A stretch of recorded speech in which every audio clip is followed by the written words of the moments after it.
আসসালামু আলাইকুম দর্শক, আজ আমি রান্না করব খুব সুস্বাদু এক সবজি। আমার খেতে ভালো লাগে, আপনাদের নিশ্চয়ই ভালো লাগবে। আমার এলাকায় এটাকে তুরইল বলে। তো আমি মশলা কষিয়ে নিলাম, পেঁয়াজ, কাঁচামরিচ,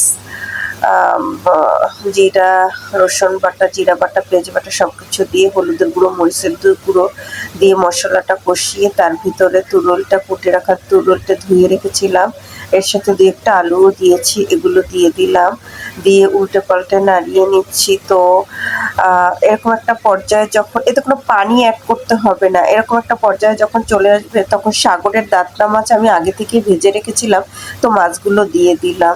ঠিক এরকম একটা পর্যায়ে মাছগুলো দিয়ে দিবেন। 5-7 মিনিট বা 10 মিনিট রান্না করার পরে যখন মনে হবে যে হয়ে গেছে, ঠিক তখন উঠিয়ে ফেলবেন।